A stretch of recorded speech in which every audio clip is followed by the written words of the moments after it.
There you go. All right, so let me kick things off for today. So just to introduce myself, I'm Ben Edmiston.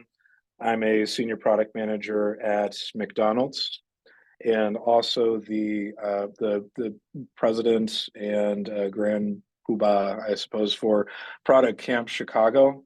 Have been for about the last 4 or 5 years. A little bit about Product Camp, real quick, then I'll be quiet about it.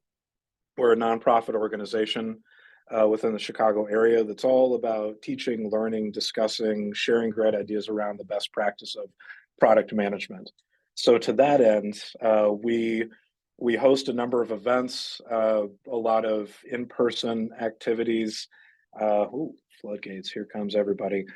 We usually have one big event in the fall each year. There will be one coming up toward the end of the year here. And what we're experimenting with today, and would love to get your feedback in a follow-up survey, we want to not just have it be a one-time interaction across the Chicago and extended product community, but also want to have webinars kind of interspersed throughout the year too. So Chris Butler is joining us here today. Very happy to have you back, Chris, virtually. Um, Chris was actually our keynote speaker at the Product Camp Chicago event we hosted here at MHQ last fall, and by popular demand, he's back with us today to talk about decision making for product teams. So, Chris, I'm going to go ahead and turn things over to you. Go ahead and take it away. Yeah, great. Thank you, everybody, for being here today. And I'm really excited to kind of share this discussion. And I do want to make it a discussion, by the way. So as much as I'm going to be speaking right now, I will have a couple different points where I'd love for people to just like join in the discussion. And that can either be through chat if you want to just like post something as an answer to my question. And then there will be a few times I'd love for people to come off mute and maybe give me a little bit of more information and just talk to other people within this group. And I do want to leave some time for maybe kind of partial mastermind, like how are people dealing with decision making inside their orgs at the end of this, as well as Q&A. And so, yeah, anyways, I'm excited to be here. We're calling this kind of deliberate decision making process. And, you know, this is some information if you want to reach out to me. I mean, I'm always happy to connect on LinkedIn. So please let's do that if you find this. And then I'd love to hear feedback. As I start to talk about these concepts, this is really meant to be from like end to end. How do we talk about decision making within organizations, especially for product people? So with that, let's start with the first question here. And you can post this in chat. How many decisions have you made this week so far? Only Thursday. So I'd love to hear from people where we're at. So no one's made a decision yet so far this week. Oh, hundreds, too many. Infinity simple. Every moment of our lives is filled with decision making, apparently. Which, okay, and not enough. I think that is actually a very interesting way to put it. Yeah, I think like when I think about decision making, we'll talk about what we mean when we talk about like decision making in this context. But this is great. So thank you everybody for posting that. I'd love to hear maybe from one or two people right now. What was a decision that you made this week and kind of how did you do that? And if you give me like maybe a 30-second overview. So if people want to come off mute and just maybe offer something more than deciding to come to this meetup. Anybody? Anybody feel comfortable coming off mute just for a second? Sure, I'll Oh, go. Paul. Yeah, please. Hey, Chris. So I think the biggest decision that I've had to work through, it's actually probably a series of decisions this week, is starting a new project, getting a set of requirements from the previous stakeholder and trying to figure out how I want to organize a product backlog and kind of just not just the structure and logistics in Jira, but just how to provide a framework to prioritize everything beyond just here's a flat list of requirements. And how'd that go? I'm still in the middle of it, man, but so far it's not great. Okay, fair enough. It just isn't fun. These aren't the fun decisions. Yeah, that's fair. What else? What's another type of decision? Maybe something different that people have done this week? Hey, this is Garrett. Hey. I'll try to if you don't mind, I'll try to come off. I'm having some audio issues, some No Zoom problem. issues, the classic, but maybe my decision should have been to update my Zoom or something. We had to make a decision around I won't go all the way into the weeds on this, but more or less the best way to quantify and qualify CSAT as it relates to I'm just going to call it a release that we're working on, and some of the nuances that go into it. So the decision was around whether or not to include like a certain level of bugs in satisfaction, or whether or not that would show through in just the overall satisfaction itself, as opposed to having to itemize it. So without getting into the weeds on it, we had a really good conversation around what it means to discern customer satisfaction and how to kind of quantify that. So Okay, great. And how'd that go? it went fine. I mean, I think it's gone well. It's an ongoing dialogue, so there's engagement with some of our research teams. But Cool. Yeah. All right. Well, thank you. So, I mean, these are all the types of decisions that people have to make in the product roles, and there's actually millions of more that we have to do. I think the way I want to start, with this discussion is there's a bunch of things that we kind of think of as decision making, but I want to maybe call them as like, we're not going to talk about them today. They're related in some way. But the first thing is, I guess, I usually hear people talk a lot about like Eisenhower matrix and the way that like, how do we decide whether something's important and urgent and whether we should take action on it or not? That's not what we're going to talk about today. And actually, we're not going to talk about any other real prioritization methodology. I think prioritization is a type of decision, but it's a very narrow one, in my opinion. We're also not going to talk about one-way or two-way decisions, but one-way door, two-way door type of decisions that is very popularized by Amazon. And while I think that's interesting, it talks more about the stakes of a decision rather than the decision process itself, right? Just because you identified whether it was a one-way or a two-way door doesn't mean that you're actually going to now make the decision in a very particular way or not. Like there's many ways to make decisions for either of those types of decisions. I'm also not going to talk about RACI or RACI or any other types of like matrix kind of ownership things. And if you go to the Wikipedia page, there's like 50 or 60 different versions of this. I'm not going to talk about that because this just really talks more about like the people in your team and what is the role there, rather than how is it that we actually make that decision.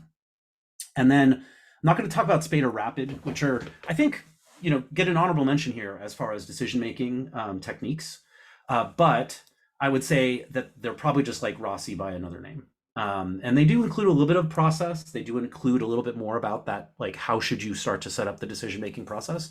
But it really mostly focus on at least who should be making this decision, which is really to me just like a very narrow part of that. So now that we've set kind of some ground rules about what I want to talk about, we're going to talk about really this like meta technique. And this is something that I've been writing about on the Uncertainty Project, which is, I'll talk about that at the very end of this, as like a community for decision making and strategy.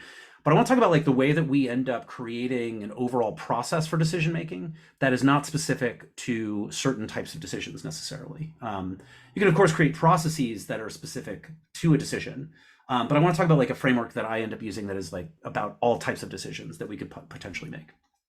And so I break it down really into kind of 5 areas, right? So one is identification. Do we need to actually enact this process or not? There's a discourse, which I think is very important and something that people tend to muddy an awful lot between discourse and decision. They kind of jam those two things together rather than making space for discourse and then having a decision-making point as like a single point in time. We need to talk about like how we communicate it out, and what ways we communicate it, who we communicate it to, things like that. And then finally, there should be this kind of loop of learning. And I'll talk about what I mean by that in a little bit. So these are the main ways I'm going to take you through a decision-making process or meta framework. I don't know what the right way to put it quite yet, but that's what we're going to be going through, is these 5 steps. And then I want to talk a little bit about how the future of decision-making may be impacted by some of the tools that are being built today. So with that, let's start with identification. And I think when we think about it, identification, at least from my perspective, I wonder an awful lot about whether we should use some type of heavyweight process. And what I mean by that is that we actually make, as people said in the chat, like we make decisions all the time. Like every time that you type something, you're kind of making a decision about what you should include or not include. But what's important there is that you're not necessarily worried about, you're worried about the impact potentially, but there's like a difference in that it's impacting the way you're making the decision right now, rather than it may impact a bunch of other people. And so that's where I think something like blast radius is a terminology that I've started to think about, which is who is actually going to not only be impacted by this, but how should they be involved in the decision making as it takes place. And so, doesn't everything include this blast radius? And I would argue that no, like the idea of contributing to a decision is one that if you are the sole owner and you're the person that makes all the decisions about this thing and you're writing it yourself, or you're going to go off and do it yourself, you're the one that's actionable. And the fact is that it's kind of assumed that you will just be doing this by yourself. This is not the process for that, right? Like you should kind of just assume that you're going to do this, but you should consider, like, is someone else going to be impacted by this? And so, I guess this leads to why we should actually make decisions with other people. And it's not just because necessarily that we want to like communicate that, right? Like that is an important step of a decision, and you may actually do something by yourself and immediately communicate it. But there's a bunch of reasons why we actually should make decisions with other people.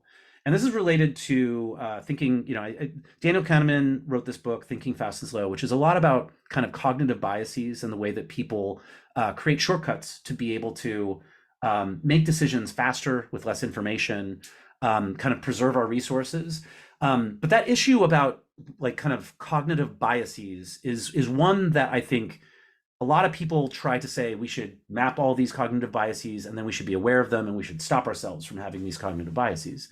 Now, I think when we get into the realm of group decision making, this is a task, and as an example, that is used in kind of cognitive psychology studies to think about how do people make decisions when it comes to the biases that they have, and then how might this be impacted by groups of people. And so what I'm going to do is I'm going to actually ask everybody in a moment to take a look at 4 cards.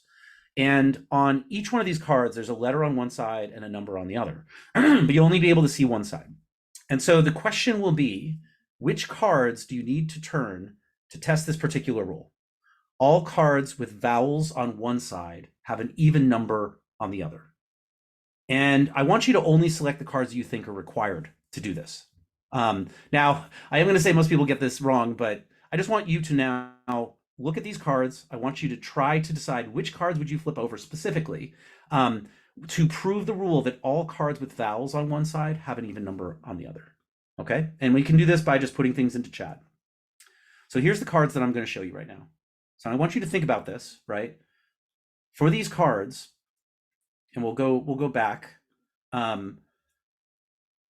What cards do you need to turn over to understand that all the cards with vowels on one side have an even number on the other? So I'll give everybody a moment here. Which cards would you turn over to prove that rule? So I'll wait in the chat. Just you, okay. Who else? 7 and 2, okay. U and B, U and 2. All right, so we have some consensus around U and 2, it looks like. Yeah, that's great. Okay. So if you do this, the actual answer is U and 7. So Faith, you got that one right. Eric, that's maybe too many, but looks like Ben and Faith got it correct in this case. Now, what's interesting is that, as I said, most people get this wrong. And the reason why is because they think about things in a way that is maybe the opposite of the way they should when they're trying to do the solution to this. And usually about 20% of the time, people get this right. And so that 20% of the time is mostly because of the fact that there's a lot of kind of cognitive biases rather than being like hyper logical that show up here. Now, what's interesting is that when you start to actually have like a group of people working and talking with each other on this particular task, the success rate goes up to about 80%. And the reason why is because of this particular thing, which is the discourse of the discussion about decision making that needs to take place. And so I think this is where what I like to do is when we're talking about identification here, we want to start to understand like we need to actually make a decision as a group of people because we want to reduce individual bias in the decision making process around that. And so this leads to the last step of identification, and kind of before we jump into discourse, which is really this concept of like deciding how to decide. And so I'll talk about how this relates to the discourse side, but it really comes down to a couple different key things. And so when we talk about deciding how to decide, I mean, a couple different like aspects. So one, what the discourse requires, right? Like, so we realize that this is going to impact other people. There's a blast radius that we probably could do better by actually having a discussion with other people. We want to then figure out who should be in that discourse. And it could be a lot of people, right? But like, who is actually going to help us reduce the bias of like a bad solution, and who's going to bring us additional things. We want to then talk about like when we should decide, right? So is there a time frame that this is appropriate for? Is there a moment by which it's no longer valuable to make a decision? And do we want to time box this in some way? And then who should actually decide, which is very different than who should be part of the discourse. And then how we actually decide that itself, which I'll talk about during the decision step. Like, there's a bunch of different ways that you can actually decide that is more than just we all agree, which happens to be a default mode for a lot of people.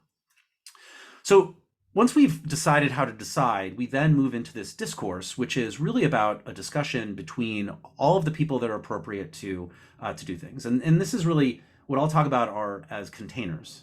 And I say containers because specifically, I mean anything. It could be asynchronous, it could be synchronous, it could be in person, it could be virtual, it could really be anything. But what you're trying to do is allow for people to engage in some way. And there's a few things that happen inside of this discourse that I think are really important. So one, not only have we already kind of set the ground rules for how we do this, we give people time to think, right? So discourse is not just about the idea that we're all arguing and discussing, but it's also about space to be able to be expansive about the way we consider the problem that we're trying to solve or the decision we're trying to make.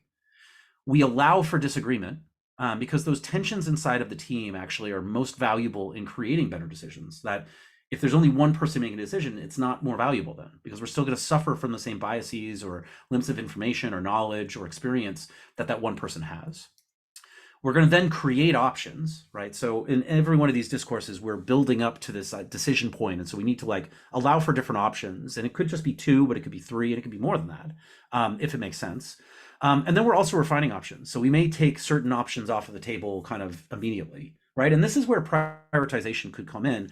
You could use something like scoring methodologies of different options to say which one's the best.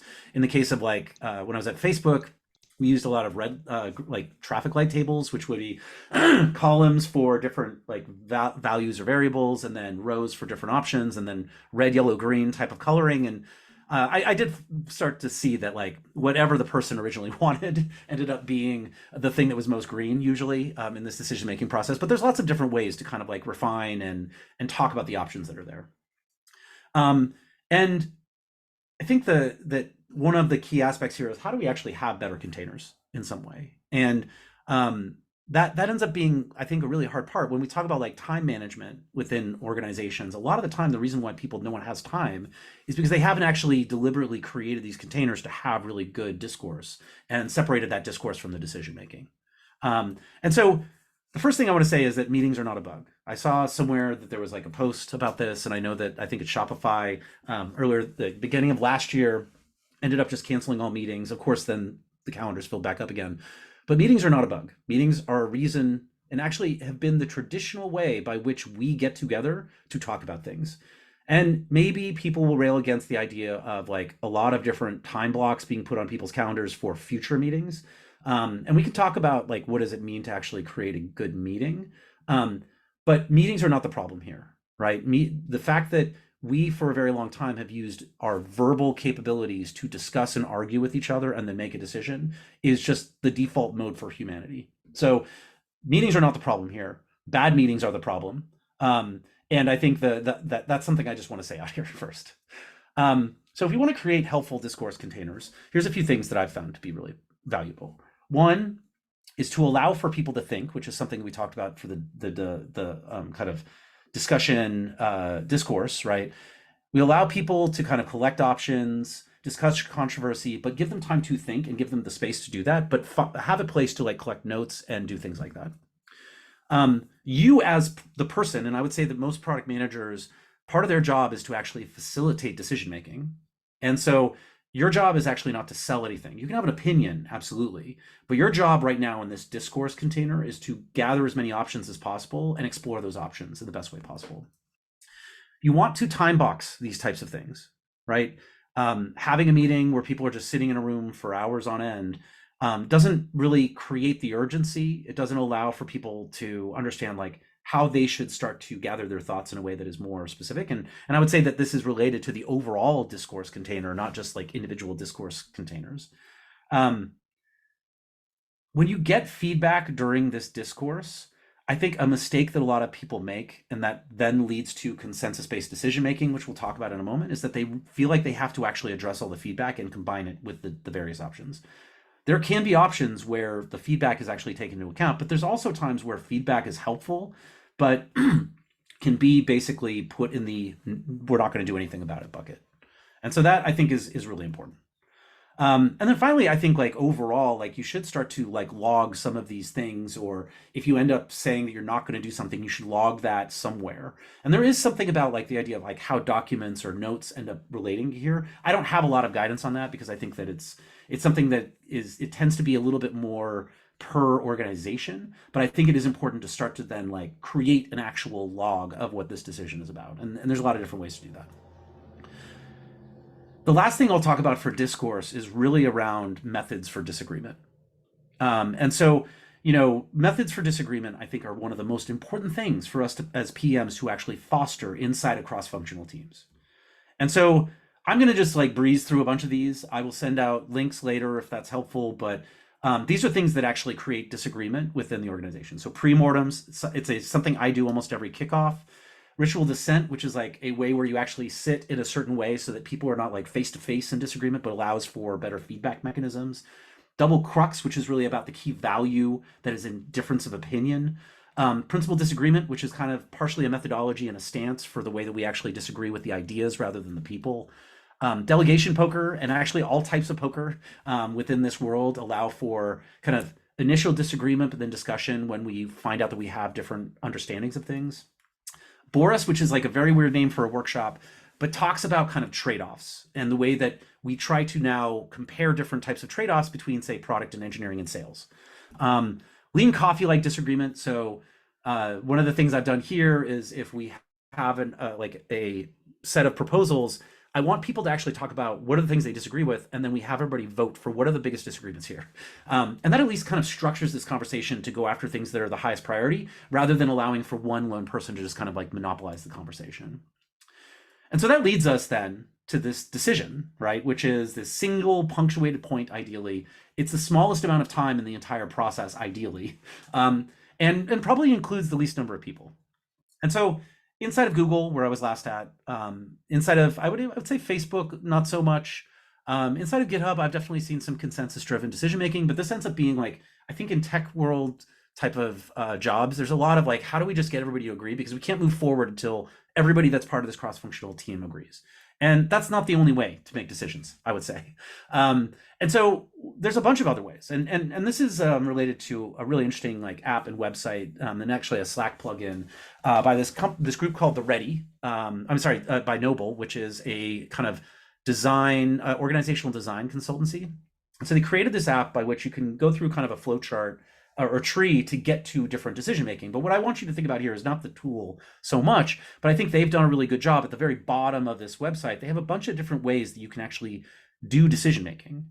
And so I want to talk through really briefly what those are. So autocratic, I actually think that you should not be in this mode, in this like heavier weight decision-making capability. If you are going to do something like autocratic where a single person decides, they should just decide. Like maybe there's a need for preparation, but we get into that with like consultation later.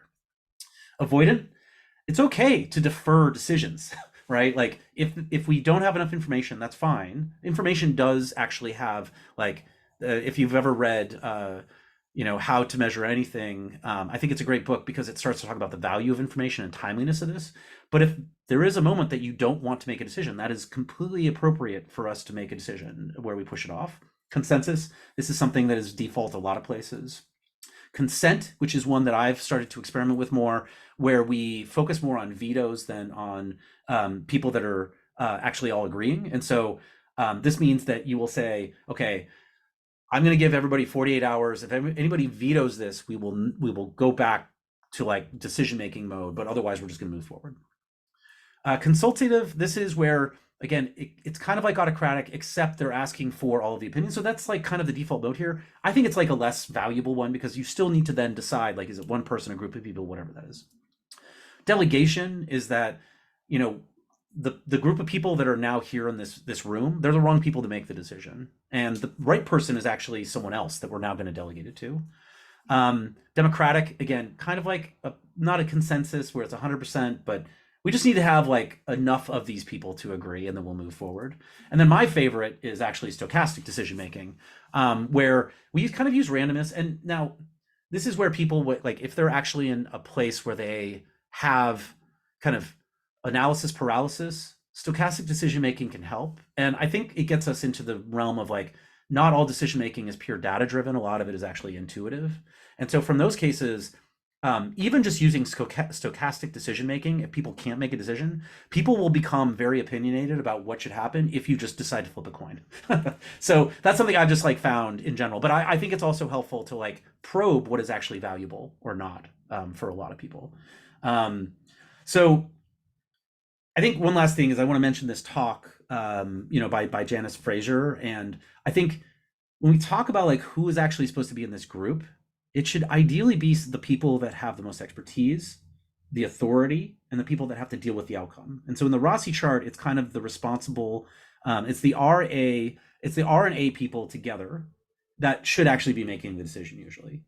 I realize that's not always the case inside of organizations, but I wanted to just mention, I think this is a great talk and I'll link to it afterwards, but you know, we should have less people, and usually the people that are really being impacted, they're the ones that should be making the decision. The times that it makes sense for leaders to then get involved in decision making is when there's multiple people that fit this type of thing and they are not able to agree in some way. And so I think escalation is actually another mode where inside of our group, we're actually just not able to make a decision right now. So we need to escalate to someone else. And so I think that's another type of decision making in general. So now that we have, oops, sorry. Oh no, I clicked on it. That's the problem. Sorry, one second. So now that we've talked about these like different ways of doing decision making, I want to move now into, you've made a decision, right? The group of people that are appropriate to make the decision, or the single person, right? Like in Amazon, they would call it the single threaded leader, or other people might call it the directly responsible individual. Those people have made the decision and now we need to communicate it out. And when we talk about communication, I think there's like one key structure that I really like, and this comes from pedagogy, where what you're trying to do is you're actually trying to understand how this decision now impacts other people. And so I can link to another article where it really talks about this methodology of just like what, so what, now what. And so what you're trying to build, I guess my key point here is that you're trying to build a narrative really about like, how does this decision now fit into everybody else's lives? And I think there's some really key things that decision communication should enable. And one of those is action. Right? So if you made a decision and there's no action, was that a valuable decision or not? But that should lead to basically other people taking action. It should provide clarity. It should allow someone to read the communication and understand whether it impacts them or not. And that means that you may have multiple different communications for different audiences, but they should know whether this is important to them or not. It should also allow for a certain amount of ambiguity though, because I think like, people tend to sometimes over communicate the way that things will happen when it comes to decision making. But there's a really interesting paper that I read about this thing called I think it was called the blind spot vision or something, something like that. But it was about this idea that like, actually for everybody inside of an organization, they don't always need to have perfect clarity. It's okay to have a certain amount of ambiguity because they need to be able to like link whatever's happening at a very high level to their thing. And if there's a certain amount of ambiguity, it becomes easier for them to link whatever their goals and priorities are. And this is not meant to be deceitful. This is just meant to be that if you are overly specific about things, especially to people that are not necessarily part of the decision-making process or part of the discourse, it may actually create more confusion if it's more specific in some ways. So there's a happy balance between these two things. it should allow and enable disagreement even at that point, because maybe there was someone that you missed that should have been part of the discourse or should have been part of the decision making, and they should then be able to disagree in some way, or at least, be able to talk to the team that we actually have to go back and consider something else. And then it should allow for anybody that is actually going to be opinionated to then dig into what is going on. And so if you ever read something like Smart Brevity, which is all about this like way of like writing news stories, it's really about the headline and then like 3 sentences or bullets. And then, yeah, of course, you should provide more information for the people that have gotten past that and they said, yes, I'm actually the person that needs to care about this. And so that's where you then link off to like the decision log or document. That's where you then link off to more information. But like you should allow people to like dig in. Otherwise, you'll get questions about like, where should I find out more about this? And so I think when we talk about like delegation and action, right? This is a really amazing article by Roger Martin, who's awesome in the kind of the strategic world, where he talks about something called strategic choice chartering, which I think there's like a real issue for a lot of people that are especially senior leaders that try to make decisions and then, try to then hand it off to someone else. But the problem is that handing it off to someone else can feel hard sometimes, because what they're not doing is they're not actually specifying the parameters of what is being handed off and what is expected back. And so I think this is a really amazing article. If you do work as a leader and a decision now has to be taken, like action has to be taken on that decision, and other people have to do that, sometimes setting the parameters of like, okay, well, I'm delegating this part of it to this person, and if it goes outside these guardrails, I want to know about it and I want to be part of the decision-making process again, or I want to know afterwards. And this is where delegation poker, again, I think is really like an interesting mechanism to kind of figure this out between managers and employees, or like leaders and their team. But I think we need to do a better job of like actually providing the parameters of an actual kind of, delegation. And so this article, I think, talks about that a bit. So the final step is really about like learning. And so how do we learn about the way we make decisions? And I want to be very clear that this is really about the process rather than the outcome. The truth is that inside of a complex world where it's very uncertain, we have a lot of ambiguity about what is right or what isn't. There are going to be times where we, did the best decision-making process that we could have with the information, with our systems and the way that we've set up our teams, and we still get a result that is not what we wanted. And I think we need to be aware that is a possibility, and that it's okay that sometimes happens. What we should do is we should learn from that. We should learn, was there a process component that in that moment we could have actually done something differently? Or is this process still the one that is going to give us overall better results than a different process? And this is where I think like a lot of people end up trying to do things like 5 whys to understand, or root cause analysis, all that type of stuff, to get back to like what happened when we made that decision. I think the issue there that we don't take into account when we do that type of root cause analysis is we don't actually look at, was there any way that person could have made a different decision? And if they could have, that sounds like a process thing that we should change. But if the system was set up by which they had the information they had, they were kind of not forced, but they were kind of incentivized or focused to make a certain type of decision, that is an issue then where we should change the other types of processes that are surrounding them, rather than saying you did a bad job at this thing because the system was the only way you could have made that decision. So anyways, I try to bring these types of like complex system thinking to decision making. And I think when we get at like root cause analysis, we get too much like finger pointing, this person should have made a different decision, but could they have if you were in that same situation? And that's where like models like the veil of ignorance is interesting, I think, in strategy. But I digress about that. So techniques for learning, and here's a bunch that I think are just like really valuable, especially in decision-making processes. Of course, retrospectives, postmortems, whatever you're going to do. If there's a really important one, you should follow up on it, and you should see how it actually turned out and how the process worked. Maybe even before you know the results, you should talk about the process. Setting tripwires. So when you do delegation, there's certain kind of guardrails that you may put on this, but also you may say that like, if this decision results in a particular type of outcome, we want to come back and revisit this type of decision. And those are referred to as tripwires, which I can share something about like the way to think about tripwires, but these are things that either could be automated from a metric standpoint, or they're based on news in the environment or behavioral stuff. But we want to set up like, when do we know that we made a mistake and we need to like revisit this? creating a decision log overall. Like if you're doing the work to actually create these documents, you should log them somewhere else. And that's because it actually ends up leading to this idea of like auditing for themes. And so I think as we start to think about all the ways that we have to make decisions, there are types of decisions that may require a process. So like we may think of something as very complex realm type of thing, but we make enough of these decisions and we know that this decision process usually results in a better outcome, that we should now kind of standardize this in some way. We should make it more of the regular way to make this type of decision.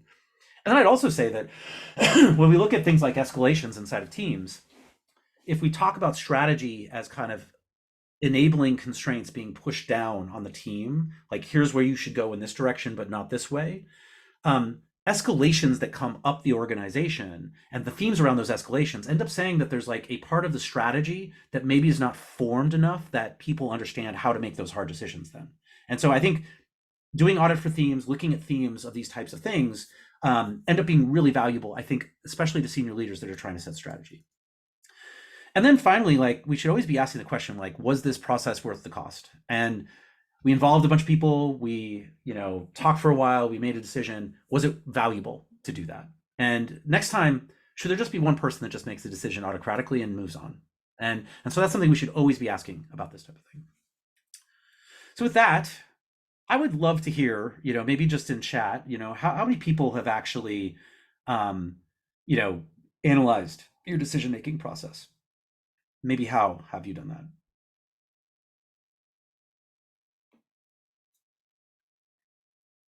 And you can go in chat, or if people want to come off mute, I'd love to hear. Realizing perhaps not as much as I should. That's totally fair, Ben. Thumbs up from Faith. Yeah, we definitely should do more of it. oh, okay. Your thumbs up for Ben. Cool. All right. Well, so yeah, please. I'm working on a new team, and historically product management hasn't been part of the decision making. And so that's one of the reasons I attended this process or this webinar, to really think through a decision process and get consensus on the decision process as we start to think about requirements for a new project. Yeah. Well, and even thinking about like what is the way that people make decisions today, and then highlighting maybe key moments that could be improved could be very valuable here, right? Like, and that's why, like, again, the thing I would just say every team should be doing, whether you're agile or waterfall or whatever, like you should just be doing retros all the time. And the reason why is because we're constantly trying to improve just a little bit the way we do things, and there's no such thing as a perfect team or process, and so we should be constantly moving on that. So yeah, thank you for sharing that. So just like putting it all together, right?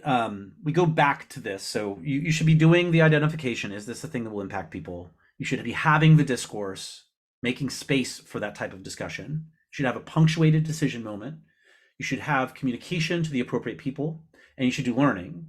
And when I think about this thing, kind of like how design thinking for a while had like the 5 steps, or there's a lot of like things here that seem to be very linear, but they could be loops as well. So like you may get to the decision and the decision maker doesn't like the options, right? Or you may get to communication and people are not being considered, right? You may get to discourse and people are like, why are we even talking about this? You should just make the decision. You may just like short circuit these things. But here's the one thing I do think you should start to think about is that for identification, you're trying to minimize the number of times you actually enter this loop. You want to make as many decisions as possible as ones that are easy to make. You want to maximize the viewpoints inside the discourse. You don't want to spam people. I almost included that to minimize spam, but you want to maximize the number of viewpoints. And so that may mean that you curate who's actually part of this. If you have like, a bunch of different engineers, you may not need every engineer in there, right? You may want to specialize in particular expertise or knowledge or something like that. But you don't want to maximize the number of people. You want to maximize the viewpoints. You want to minimize the number of people involved in any decision-making process that is the decision maker. And then for communication, you want to maximize the ability for people to contextualize. So that may mean multiple different ways that you communicate to different groups. Like you may send one thing to an engineers, you may send one thing to customer support, but you want to allow them to contextualize it as much as possible. But you want to minimize the number of people that are actually getting this information. And so that means that the shorter your kind of like TLDR is, and the more impactful it is for people, the better it will be. And then finally, we want to maximize learning about the process and minimize concern about the outcome. We, of course, always care about businesses being able to survive, serving our customers, doing the right thing when it comes to all of that. But we should really be thinking that we also just don't know what's going to happen in the future.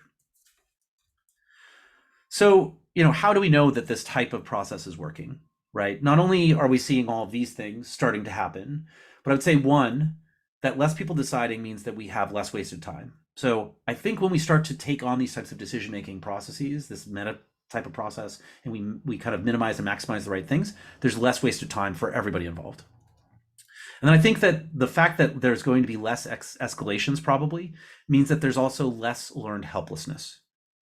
When people have to escalate every single decision to a particular person, that is a bottleneck. That is not a leader. That is a bottleneck. And so if people have to do that, they will not make decisions on their own. I think that's a bad state for a team to be in. So one thing I wanted to also talk about is like a lot of the work I do ends up being around like AI and machine learning, and there's a lot of really interesting things going on right now. I won't mention particular terminology or technologies, but I did want to talk about like what is maybe the future of decision making. And so one of those things is this paper that came out, I think about, I want to say like 3 or 4 months ago at this point, but it was about how, in particular, when we have human and machine teaming, we may actually be doing the worst of both cases, which is that, algorithms are really good at maybe parsing data, giving forecasts or predictions on certain things. But humans are not humans are not always good at, and vice versa. Humans are good at kind of like intuition, at trying to make trade-offs, being lazy, right? Actually being lazy and deciding what to put your effort into is, I think, a really important human trait. But this paper starts to talk about how like a lot of the cases where it's human and machine paired together, we may actually be using the worst cases of both of those. And so this is related to a paper that I read a couple years ago at this point, maybe 7 years ago, 8 years ago, by Phil Van Allen, which is about this idea of like animistic devices and agents within an environment. And what it really inspired me about was that, we have lots of different people taking different kind of stances within a decision-making process. And in this case, there's like a bunch of devices that would sit on your desk and they would have like different reasons for being there. And I won't go in too much depth. I've done other talks about like animistic design for machine learning and agents and things like that. But I think there's something interesting about like, how do we start to think about like machines as specific use within the realm of decision-making? And so, my question is always like, how might we reduce our, the biases of machine learning, or not just reduce the biases, but use them when appropriate, when there's like not the bias that we don't want to have, and that's a double negative. And then how might they reduce our biases when we, the group idea still is something that if you have other agents that are inside that group, could they also help reduce bias like other humans do? That's an open question. And then I think the last one is like, really, are agents ever decision makers? And when I say agents here, I mean machine learning or other types of like virtual agents. And if we're using this framework again, I think there's some interesting ways to start to think about like what could be automated inside this process. So one, like automation of really like entering this process could start to be something where like it starts to predict that this process needs to take place based on something happening in the environment that could be via documents or discussions or meeting transcripts, and it automatically kicks something like this off. I think automating collecting of viewpoints, not only from people, but also simulating different viewpoints. And so I wrote a recent article about like creativity and creative thinking is really just about like adding enough confusion or just enough confusion to a situation. So like, what would be some agents that would cause like provocation here? And then finally, within the discourse, like how do we actually do a better job of even like simulating outcomes from the different options that we're considering? I will get to the decision-making point in a second, but I'm not sure. I'm not sure where actually the decision itself should or could be made by a non-human entity.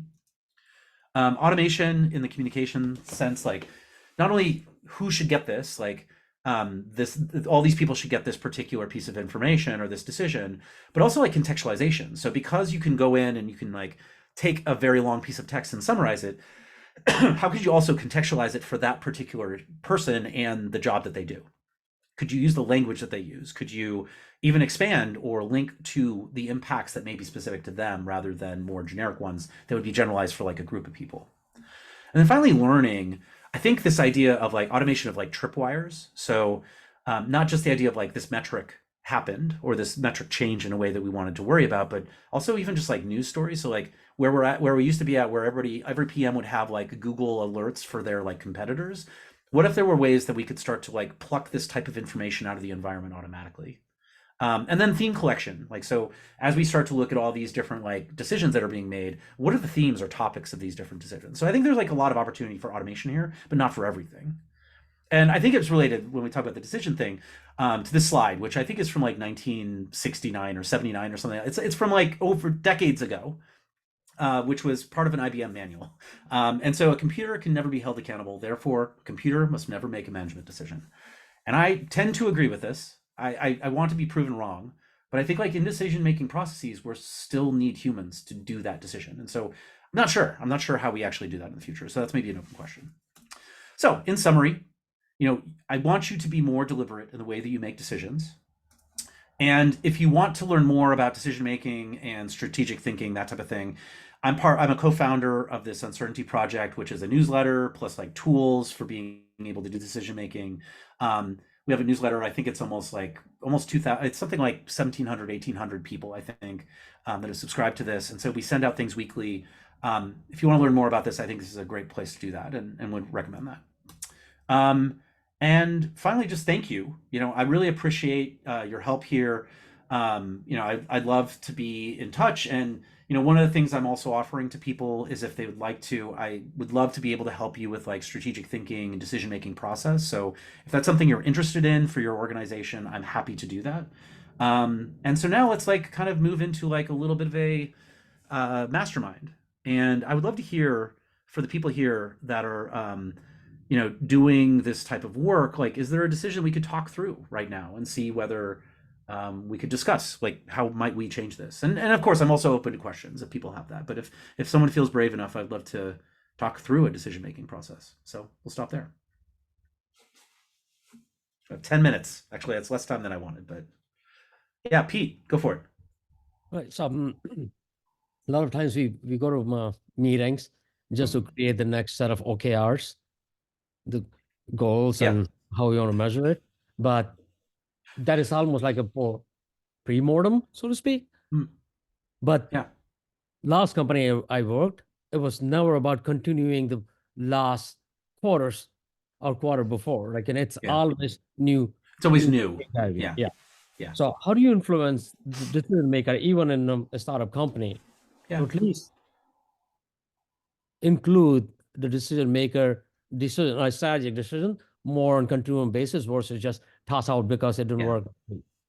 Well, this is the problem, is that I think and this is maybe like a slightly different discussion than like decision making. It's more about like follow up and like, and honestly, like we don't build.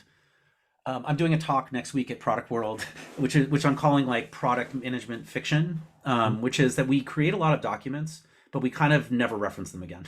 And so what we should have, and John Culler talks about like a lattice work of documents. And so I appreciate him he has a great newsletter as well called This Beautiful Mess, I think.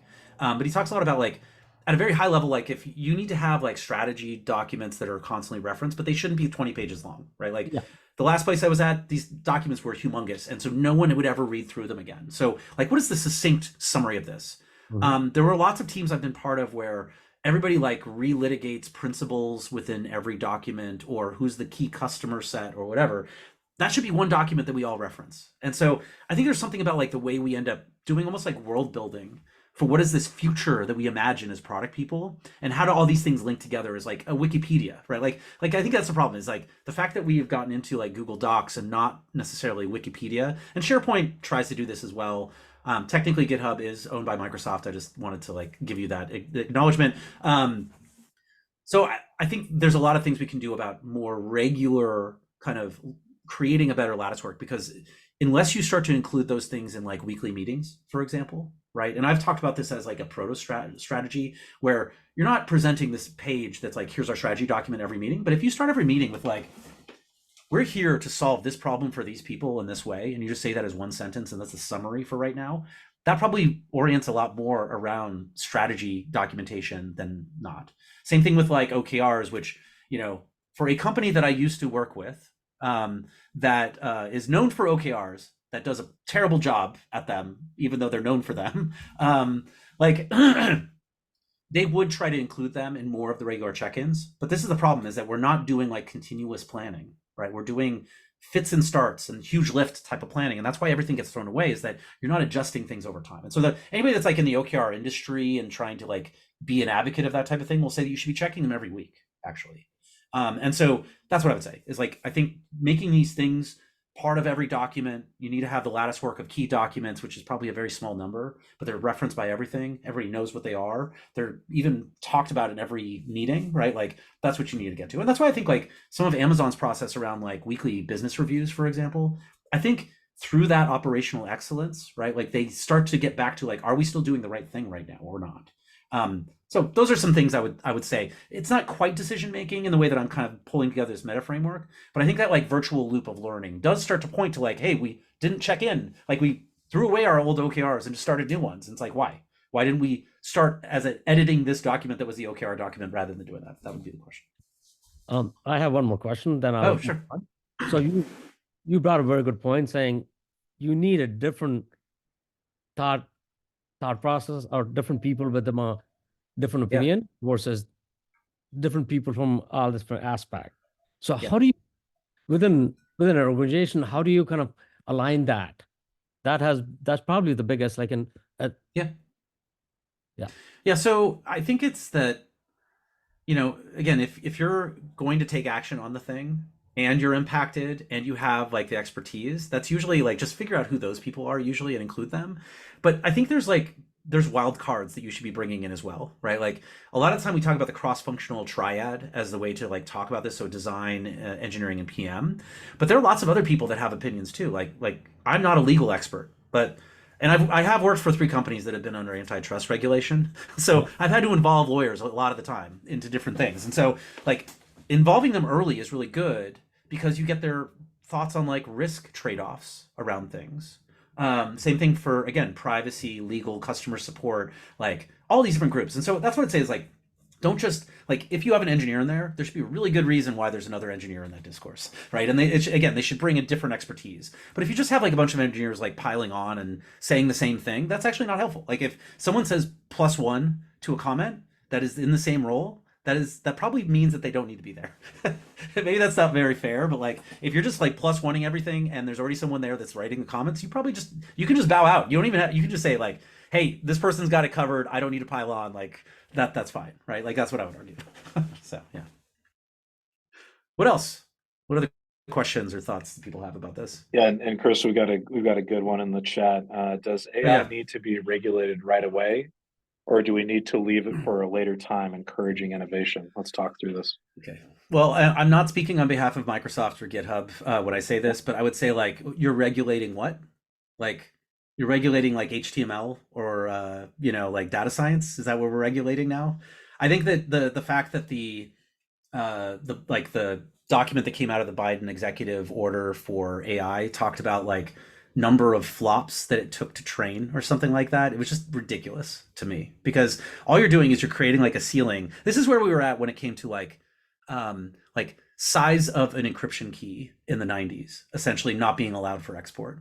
People are going to build systems that will be underneath that thing to like avoid that type of regulation. And then so anyways, I guess what I'm asking is like, we already have systems in place that regulate things. We should just make sure they regulate it well. And so that's like Food and Drug, right? That's like the SEC, that's the FTC, that's all these different groups that are there to regulate the outcomes of these things. So like robocalling, like the fact that they had to create a special law about like synthetic voice for robocalling is bad, right? They should have actually just said robocalling is bad. And if you do this type of thing, whether it's a synthetic voice or not, like that's bad. So that's what I would argue, is that we already have things. It's just that those regulations don't always work well.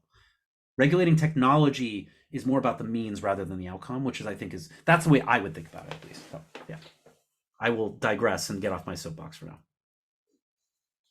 What else?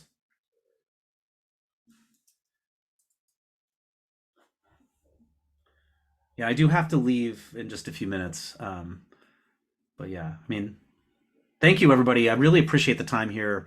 I will make sure that everybody gets slides and links. I realize that I talk about a lot of different things here. So we'll make sure we get that out in the next like couple days.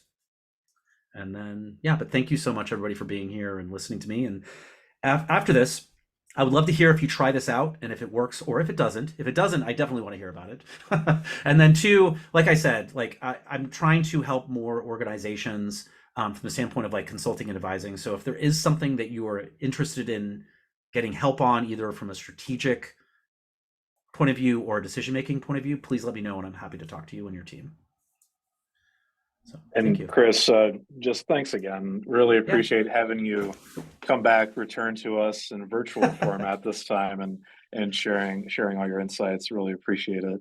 So. Absolutely. No, you know, I love the food in Chicago, so that's the reason why I'm here in the virtual webinar. if we can get you to come back physically, we need to do that very soon. Yeah, but thank you, everybody. Really appreciate you joining us today for our inaugural webinar for Product Camp Chicago. Glad you all could participate. Great questions, great discussion. Chris, always a pleasure. And we hope you all have a wonderful rest of your day. Stay tuned for recap with link to recording, the plethora of resources that Chris shared with us. And like Chris said, let us know if you try it. Would love to hear your feedback. Thank you, Ben. Can I do a plugin in here? Dave, sure, go ahead. First Friday of every month, almost first Friday, we do what we call PDMA coffee hour, breakfast club. I think you're part of that. I know Dave is part of that. And we'd love to have you all join in there. We discuss different topic, we pre-decide the topic. You can find us on Meetup. Thank you. That's awesome. And Pete, I'll ping you offline so we can include a link to that in our recap. Thank you. Awesome. Thank you. All right. Well, thanks Bye, so much, everybody. Hope you have a Thanks, great bye. rest of your day. Take care. Bye. Bye-bye.